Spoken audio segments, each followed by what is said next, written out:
Making tent pegs is something that every woodsman should know how to do. If we carry tent pegs and a tent peg breaks, we can make one. If we don't carry tent pegs, we can make them. So it's just a valuable thing to understand and know how to do. There's two different styles I like to teach. What I did was I went out and I got a sapling, and you can make both styles out of a sapling. That's why I like to show them at the same time rather than wasting materials and resources. So what I look for in a sapling, of course, is we're looking for that Y that goes straight up the main branch and then has an offshoot. So this is going to work perfect. Something thumb size down to ring size or pinky size is going to be enough for a tent peg. You don't have to make big, heavy-duty, robust tent pegs. They're going to hold up just fine. So let's first go over how to make this Y branch tent peg. To make this Y style, what we can do is we're going to first off decide, of course, the tree was growing this direction. So this offshoot is going to be nothing more than just the hook on a tent peg. So we can just take our knife or our axe or our saw, and we're going to cut this around 2 inches in length. So I just want to cut that off right there. Now I want to go down for the length of my tent peg, and this varies depending on what type of earth you're going to be driving this into. I like to go around 12 inches. That has always worked best for me. Again, as I talked about in another video, let's just add that bevel on there right now, that angle. So I'll just cut in so I have the bottom angle and my top. Now what I need to do is go ahead and trim this top section down. So I'm going to take a little bit more care with this. You don't want a big long area. We want to use where this knot and branch inserts into the main stick, because there's going to be some strength there. So I like to come up about a finger width, and then what I'm going to do is I'm just going to chop this with my axe, because that's the tool I choose to use for this.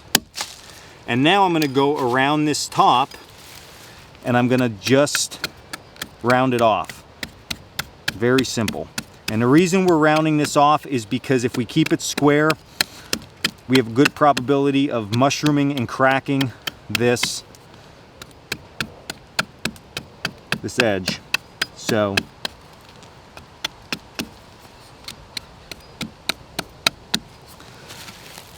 I have that rounded off, not to a point, just a very shallow point right there. And that way we have ourselves a tent peg. We can pound on the back of this. We're not going to hurt it. It'll drive down in the ground and we'll be good. Another option that we have for tent pegs using the same branch that we just cut is to take a straight section. We have our bevel already cut in, so this will drive down into the ground. We can come up further and just cut this. Again, we're going to just round this section off right in there. We can take as much time and energy as we want with this. I just want to make sure that edge is beveled so we don't mushroom it out real bad. Okay, take a little bit more off right there. All right, so what I now have is a point and a rounded end. So you might be thinking, well, how's that going to hold anything in? We're going to go one step further this time. I'm going to actually take my knife out for this.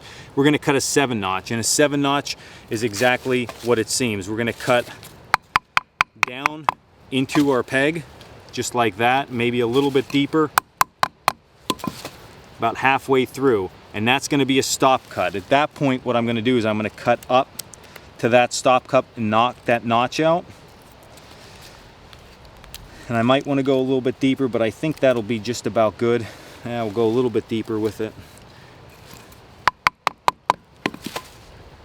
Like that. Again, I'm just cutting right up to it. And now what we did was we created that 7, okay, in there. And that will work good when we drive that down into the ground. There's something for our loop or tie out point to hold on to. And now we have 2 tent pegs, and I can even make more from just that one branch. So this was Dan Wolak with Cold Cracker Bushcraft. Give this a shot. It's great for a traditional kit, and it's a great backup for if you do carry tent pegs in case they would break or you misplace them, you can make another one in the field. If you haven't already, check us out at coldcrackerbushcraft.com, and until the next video, stay in the woods, guys.